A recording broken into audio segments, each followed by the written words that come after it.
ಮೂಡ ಹಗರಣ ರಾಜ್ಯ ರಾಜಕಾರಣದಲ್ಲಿ ಸಂಚಲನ ಮೂಡಿಸಿದಂತಹ ಪ್ರಕರಣ ಇದು. ಇದೇ ಪ್ರಕರಣದಲ್ಲಿ ಇಡಿ ಜಾರಿ ನಿರ್ದೇಶನಾಲಯ ಇನ್ವೆಸ್ಟಿಗೇಷನ್ ಅನ್ನು ನಡೆಸ್ತಾ ಇತ್ತು.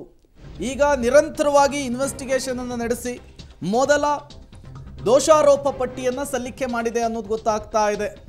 ಮೊದಲ ಚಾರ್ಜ್ ಶೀಟ್ ಅನ್ನು ಸಲ್ಲಿಕೆ ಮಾಡಿರುವಂತಹದ್ದು ಇಡಿಯಿಂದ ಮೊದಲ ದೋಷಾರೋಪ ಪಟ್ಟಿ ಸಲ್ಲಿಕೆ ಆಗಿದೆ. ಮೂಡಾದ ಮಾಜಿ ಆಯುಕ್ತ ದಿನೇಶ್ ಕುಮಾರ್ ವಿರುದ್ಧ ಈ ಚಾರ್ಜ್ ಶೀಟ್ ಸಲ್ಲಿಕೆ ಆಗಿರುವಂತಹದ್ದು.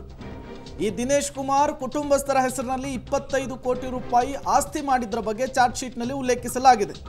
ಮನೆ ಕೆಲಸದವ ರಮೇಶ್ ಹೆಸರಿನಲ್ಲೂ ಕೂಡ ಬ್ಯಾಂಕ್ ಅಕೌಂಟ್ ಅನ್ನು ಓಪನ್ ಮಾಡಿದ್ದು, ಅಲ್ಲೂ ಕೂಡ ಟ್ರಾನ್ಸಾಕ್ಷನ್ ಆಗಿದ್ದು ಗೊತ್ತಾಗ್ತಿದೆ.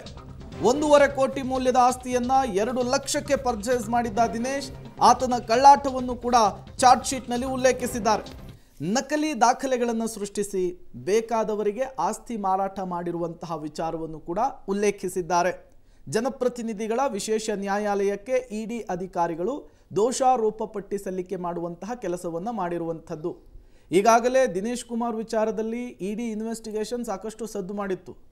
ಈತ ಯಾರ್ಯಾರಿಗೆ ಅಕ್ರಮವಾಗಿ ಕೊಟ್ಟಿದ್ದಂತಹ ಸೈಟು, ಈತ ತೆಗೆದುಕೊಂಡಂತಹ ಸೈಟು ಎಲ್ಲವನ್ನು ಕೂಡ ಮುಟ್ಟುಗೋಲು ಹಾಕೊಳ್ಳುವಂತಹ ಕೆಲಸವೂ ಕೂಡ ಆಗಿತ್ತು.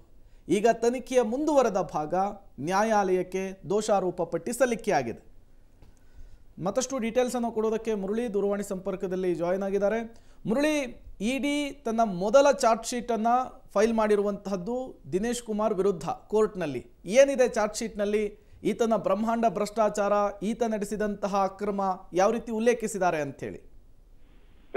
ಪ್ರಮುಖವಾಗಿ ಈ ಪ್ರಕರಣದಲ್ಲಿ ಕಳೆದ 1.5 ವರ್ಷದಿಂದ ಕೂಡ ಇಡಿ ಅಧಿಕಾರಿಗಳು ತನಿಖೆಯನ್ನ ನಡೆಸ್ತಾ ಇದ್ರು. ತನಿಖೆಯನ್ನ ನಡೆಸಿದ ಸಂದರ್ಭದಲ್ಲಿ ಕೆಲವೊಂದು ವಿಚಾರಕ್ಕೆ ಸಂಬಂಧಪಟ್ಟಂತೆ ಸುಪ್ರೀಂ ಕೋರ್ಟ್ ನಿಂದ ಇರ್ಬೋದು ಮತ್ತು ಹೈಕೋರ್ಟ್ ನಿಂದ ಇರ್ಬೋದು ಹಿನ್ನಡೆಗಳು ಆಗಿತ್ತು.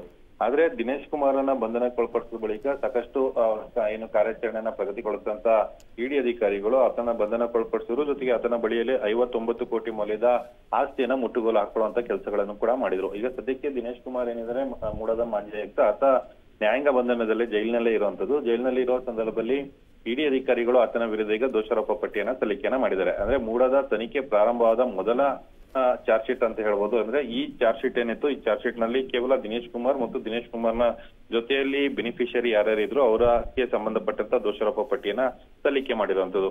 ಅಂದ್ರೆ ದಿನೇಶ್ ಕುಮಾರ್ ಆತನ ಕುಟುಂಬದ ಹೆಸರಲ್ಲಿ 25 ಕೋಟಿ ಮೌಲ್ಯದ ಆಸ್ತಿಯನ್ನ ನಕಲಿ ದಾಖಲೆಗಳನ್ನ ಸೃಷ್ಟಿ ಮಾಡಿ ಏನು ರಿಜಿಸ್ಟ್ರೇಷನ್ ಅನ್ನ ಮಾಡ್ಕೊಂಡಿದ್ದ. ಜೊತೆಗೆ ಆತನ ಮನೆಯ ಕೆಲಸದವನು ಅಂದ್ರೆ ರಮೇಶ್ ಅಂತ ಹೇಳಿ ಆತನಿಗೂ ಕೂಡ ಕೋಟ್ಯಾಂತರ ರೂಪಾಯಿ ಮೌಲ್ಯದ ಆಸ್ತಿಯನ್ನ ಆತನ ಗಮನಕ್ಕಿಲ್ದೇನೆ ವ್ಯವಹಾರಗಳನ್ನ ಮಾಡಿರುವಂತದ್ದು. ಜೊತೆಗೆ 1.5 ಲಕ್ಷ ಮೌಲ್ಯದ ಒಂದು ಆಸ್ತಿ ಏನಿತ್ತು ಅದು 2 ಕೋಟಿ ಮೌಲ್ಯದ ಆಸ್ತಿಯನ್ನಾಗಿ ಪರಿಗಣಿಸಿ ಅದನ್ನ ಬೇರೆ ಬೇರೆ ರೀತಿಯಲ್ಲಿ ರಿಜಿಸ್ಟ್ರೇಷನ್ ಅನ್ನ ಮಾಡ್ಕೊಂಡಿರುವಂತದ್ದು. ಎಲ್ಲಾ ಮಾಹಿತಿಗಳನ್ನು ಕೂಡ ದೋಷಾರೋಪ ಪಟ್ಟಿಯಲ್ಲಿ ಉಲ್ಲೇಖವನ್ನ ಮಾಡಿದ್ದಾರೆ.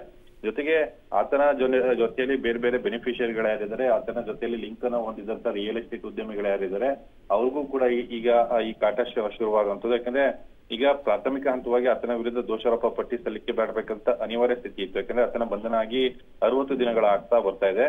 ಅಂದ್ರೆ ಡಿಫಾಲ್ಟ್ ಬೇಲ್ ಆಗುತ್ತೆ ಅಂತ ಹೇಳಿ ಈಗ ದೋಷಾರೋಪ ಪಟ್ಟಿಯನ್ನ ಹಾಕಿದರೆ ತನಿಖೆಯನ್ನ ಇನ್ನೂ ಕೂಡ ಮುಂದುವರಿಸುವಂತದ್ದು. ಜೊತೆಗೆ ಈತನ ಜೊತೆಯಲ್ಲಿ ಸಹಾಯನ ಮಾಡಿದಂತರು ಮತ್ತು ಬೆನಿಫಿಷಿಯರಿಯನ್ನ ಪಡ್ಕೊಂಡವರಿದ್ದಾರೆ ಅವರ ವಿರುದ್ಧ ತನಿಖೆಯನ್ನ ಇಡಿ ಅಧಿಕಾರಿಗಳು ಮುಂದುವರಿಸುವಂತದ್ದು. Prem. Okay, thank you Murali ತಮ್ಮೆಲ್ಲ ಮಾಹಿತಿಗಾಗಿ.